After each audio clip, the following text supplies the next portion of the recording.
Cordial saludo, mi nombre es María Paula Calderón, soy estudiante de la Universidad Nacional Abierta y a Distancia. Esta ponencia tiene lugar en el curso Pensamiento Social y Sociológico Latinoamericano. En el contenido de este video voy a exponer diferentes conceptos y corrientes sociológicas relacionadas con el pensamiento latinoamericano y las implicaciones que esto tiene en la economía, en la sociología y las relaciones internacionales. Iniciaré abordando diferentes conceptos que nos permiten entender de qué manera se comporta nuestro continente latino. Comenzaré explicando los conceptos de desarrollo y subdesarrollo. Abordo el concepto de desarrollo desde una perspectiva estructuralista en el que se postula la riqueza como su principal aliado, teniendo en cuenta que la riqueza, según Sonkiel, es la capacidad de una sociedad de adquirir bienes de acuerdo a sus recursos, y luego se habla de evolución económica.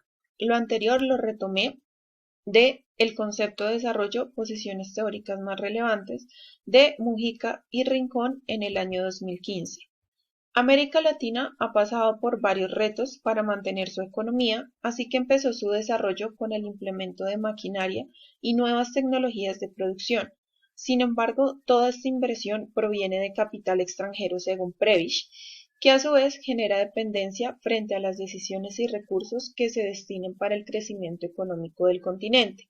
Ahora bien, este afán de sobresalir tiene origen en terminar con el subdesarrollo y el atraso que siempre ha aquejado a Latinoamérica. La sociedad tradicional se caracteriza por basar sus creencias en la religión, su sustento económico es principalmente la agricultura y se trabaja solo para vivir con lo básico. Sin embargo, en una sociedad moderna, la base de la economía es la industria y la producción de capital. De acuerdo a estos conceptos, puedo decir que América Latina pertenece a una sociedad tradicional en cuanto a cultura, en cuanto a creencias, pero en cuestión económica tiene una tendencia a ser una sociedad moderna. Ahora continúo con los conceptos de centralidad y periferia. Los países centrales son los que tienen las bases productivas y manejan el comercio de importación y exportación. Asimismo, son los actores de la explotación de los recursos naturales. Uno de los países centrales en este momento es Estados Unidos. Por otra parte, están los países periféricos que se caracterizan por tener desigualdades sociales y económicas y tienen un nivel de productividad bajo en relación con los países centrales. Todos los conceptos están anteriormente explicados tienen una directa relación con el capitalismo y la dependencia, pues el capitalismo es un modelo económico que se basa en la producción de bienes para el consumo, pero que al mismo tiempo produce desigualdad y pobreza. Realmente este modelo económico hace que Latinoamérica dependa de las grandes industrias, formando riqueza para los grandes empresarios y dejando a Latinoamérica dependiendo 100% de la producción que estos mismos realizan. Siguiente a esto me refiero al eurocentrismo y etnocentrismo. El eurocentrismo se basa en las ideas de raza y dominación por parte de los dominantes hacia el pueblo invadido. Los europeos impusieron su ideología, sus creencias y su economía al pueblo latinoamericano. Según Quijano en 1992, esa perspectiva binaria, dualista, de conocimiento, peculiar del eurocentrismo, se impuso como mundialmente hegemónica en el mismo cauce de la expansión del dominio colonial de Europa sobre el mundo. De acuerdo a la cita anterior, el eurocentrismo tiene relación con lo colonial, pues la expansión de su hegemonía dio paso al proceso de dominación. Continúo con lo rural y lo urbano, y aquí me gustaría basar mi argumentación en un texto de Padilla que se titula Síntesis de revisión bibliográfica sobre la concepción y la definición de lo rural y lo urbano. En este artículo, la autora recalca que estos conceptos se han redefinido gracias a los procesos de globalización y producción. Una visión tradicional de lo rural y lo urbano es que el campo abastece a la ciudad de comida, materias primas y fuerza de trabajo, mientras que la nueva definición de lo rural implica un cambio en las funciones de lo rural, pues ya no es una fuente de producción agrícola principal, sino un espacio de entretenimiento y vivienda, lo que significa una revalorización para lo rural, en el caso, digamos, de Colombia.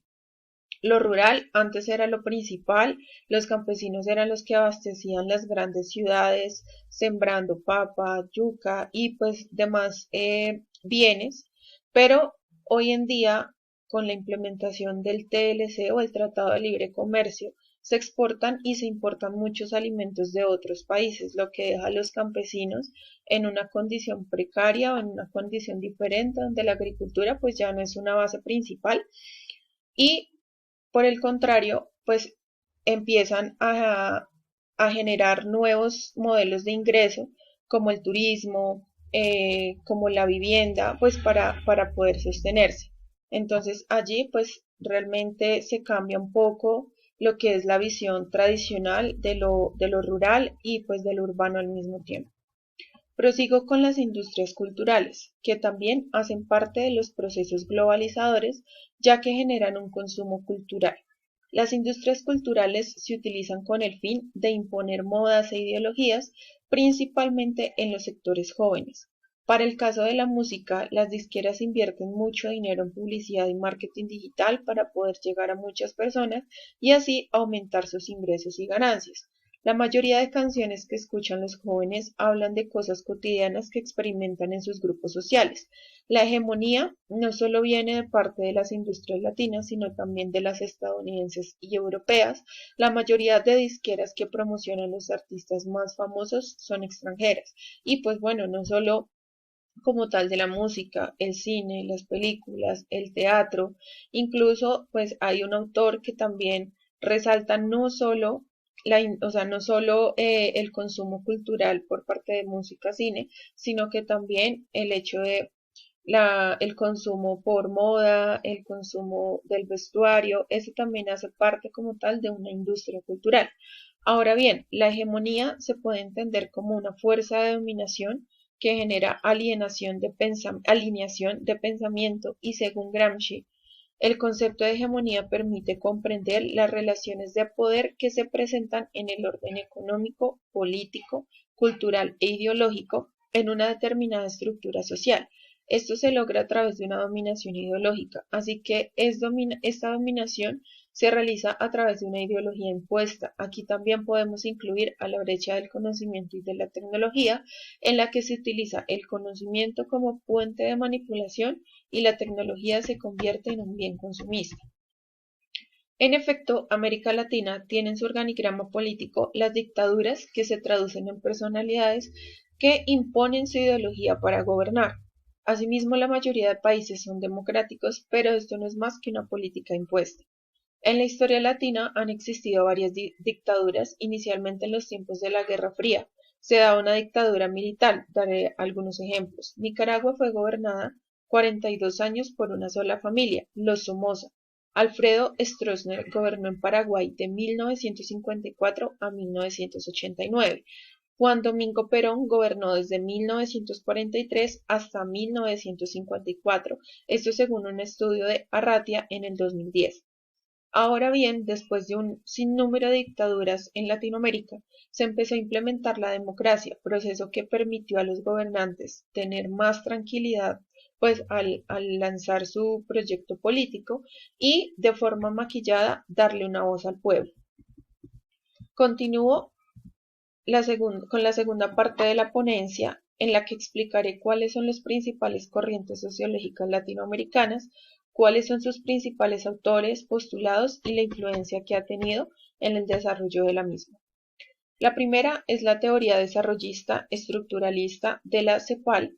Sus principales precursores fueron Raúl Prebisch y Osvaldo Zunke. Se dio entre los años 1950 y 1980 y sus principales postulados consisten en que Latinoamérica importara materias primas y se implementaran modernas maneras de producir con el fin de acabar con el subdesarrollo que siempre ha caracterizado la economía latinoamericana. En este punto podemos retomar los conceptos de centro-periferia trabajados también por Prebisch, en el que resalta que el subdesarrollo de los países del tercer mundo se da por la brecha que hay entre los países centrales y los periféricos. Prosigo con la teoría de la dependencia. Sus principales autores son Osvaldo Zunkel, Celso Furtado, Aníbal Pinto, Al Ferrer, Ruy Marín, Fernando Cardoso y Teodonio dos Santos. Su teoría principalmente repercute en la economía periférica, pues debido al desarrollo que se maneja en países centrales, se afectan los países con una economía inestable, así que estos países estaban condicionados al imperialismo y surgimiento de nuevas potencias. Luego está la teoría de la liberación. Leonardo Boff, Enrique Dussel, Carlos Mesters, Rubén Alves y Gustavo Gutiérrez fueron sus principales autores. Fue un movimiento cristiano que surgió de la necesidad para ayudar a los más pobres a alcanzar condiciones aceptables de vida. Ahora continúo con la teoría del desarrollo y subdesarrollo, que se basa en dar respuesta al proceso de desarrollo económico y el entender por qué los países capitalistas impiden la producción primaria. Quiero citar en ese momento a Zunke. Dice, un país subdesarrollado se concibe como una situación de atraso, de desfase con respecto a situaciones más avanzadas, como si se tratara de una carrera en la cual unos están más adelantados y otros van quedando rezagados, pero donde todos compiten en una misma pista. Y de acuerdo a esta cita, el subdesarrollo impide el crecimiento económico de los países con un modo de producción inestable. Ahora bien, la teoría de la revolución, en la cual su principal precursor fue Orlando Falsborda, principalmente se basó en crear políticas y acciones que permitieran acabar con procesos neoliberales que claramente afectan a las poblaciones más pobres y vulnerables. Fue un movimiento iniciado para luchar en una sociedad equitativa y en contra del capitalismo.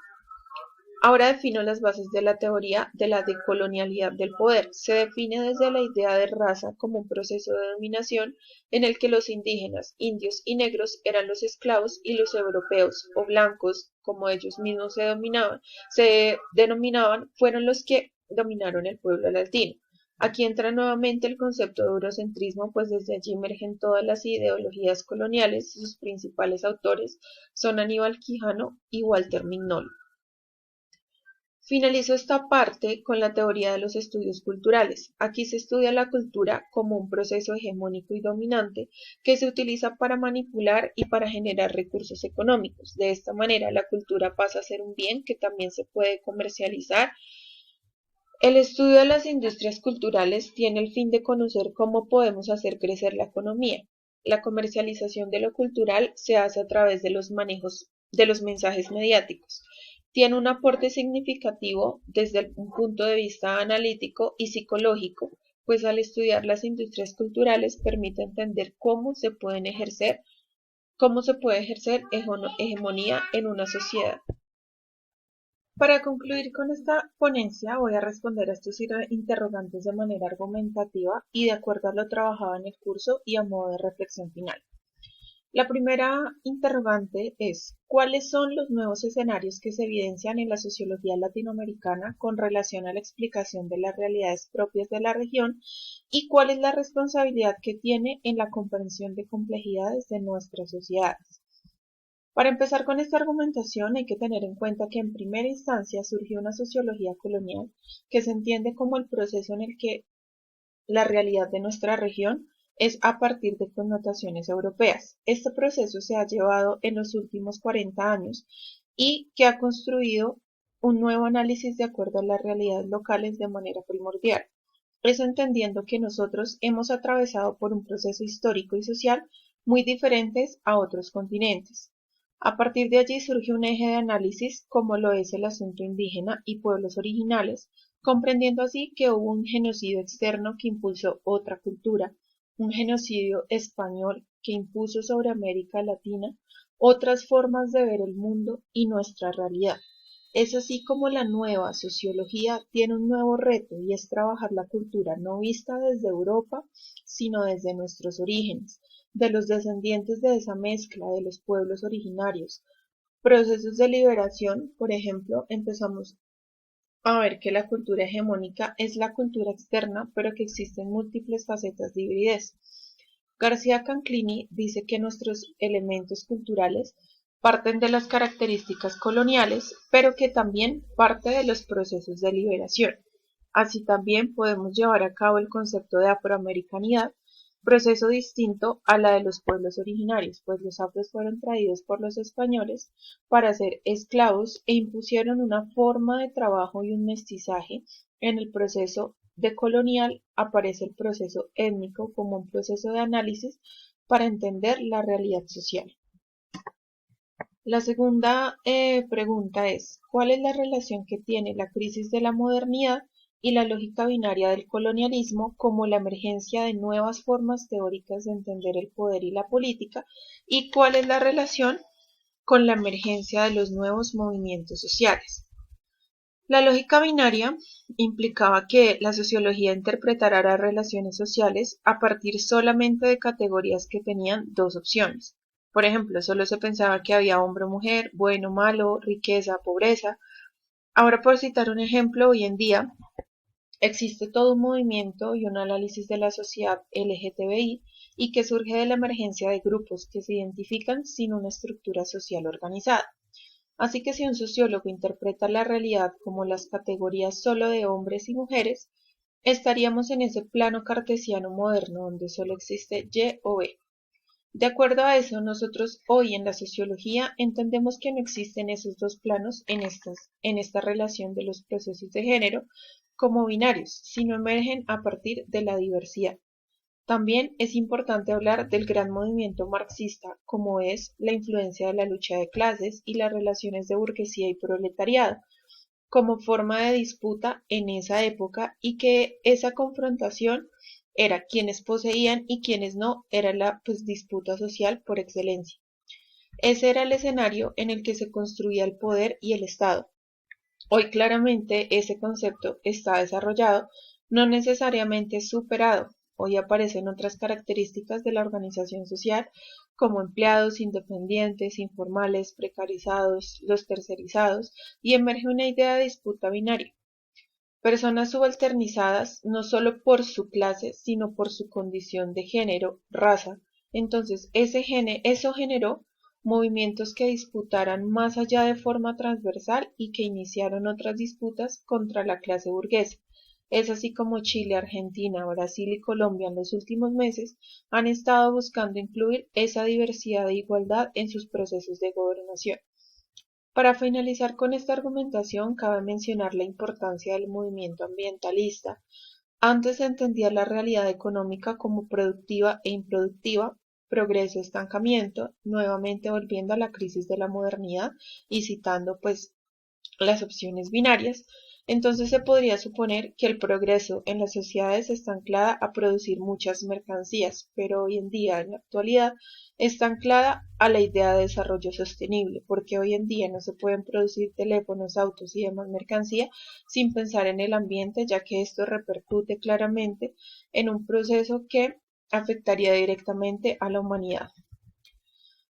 Como ahora, el último punto es cómo profundizar en el conocimiento de pensamiento propio y nuevas categorías teóricas pensadas a partir de nuestras propias realidades. Quiero iniciar esta reflexión con una gran influencia en el desarrollo sociológico latino y colombiano, como es la influencia de Orlando Falsborda. Él empieza a imponer o a generar un tipo de realidad en el que tenemos que producir conocimiento a partir de lo que somos, y en este momento lo que somos son esos pueblos originarios y oprimidos, inconformes, desposeídos, y que necesitamos reconocer cómo hemos venido estructurando nuestra sociedad. Ahí está la clave y es la de conocer lo que hace nuestra sociedad. La realidad latina siempre fue precarizada y diferente porque eran pensadas a partir de las realidades europeas que tenían la tradición de ser coloniales. Así que tenemos que pensar nuestra realidad a partir de ser colonizados y eso nos obliga a descolonizarnos y a llevar un proceso decolonial. Colombia no es una nación homogénea, es un país de regiones. Uno no puede entender Colombia si no entiende que la zona pacífica tiene una historia, que hace que allí se cueza una cultura propia distinta a la andina. No es lo mismo una cultura de cachacos, de costeños, de paisas. Es cómo entender, en nuestro caso a Colombia, desde una diversidad, desde nuestros orígenes y no desde los españoles inicialmente. La importancia que tenemos que construir una ciencia propia, tenemos que significa que debemos pensar en esas claves latinoamericanas y en las herramientas teóricas externas, lo que no significa que no las conozcamos, es decir, debemos conocer el pensamiento de Durkheim, de Weber y de todos los sociólogos externos, pero tenemos que dialogar con ellos a partir de lo que somos y no de lo que supieron elaborar a partir de su realidad, porque pues realmente estos autores, estos sociólogos crearon sus teorías, crearon sus procesos sociales a partir de lo que estaban viviendo en ese momento. Nosotros tenemos es que dialogar, hablar con ellos, pero a partir de nuestra realidad. Y no solo se trata de entender nuestra realidad, sino de transformarla, no solo para reproducir la sociedad existente, sino para cambiar. Esto tampoco quiere decir que no interactuemos desde nuestra realidad, sino por el contrario, que debemos hacer y reproducir una sociedad cambiante y producir nuevas formas de conocimiento. Esto es todo, esta es la ponencia que he realizado. Muchas gracias por la atención prestada. Hasta luego.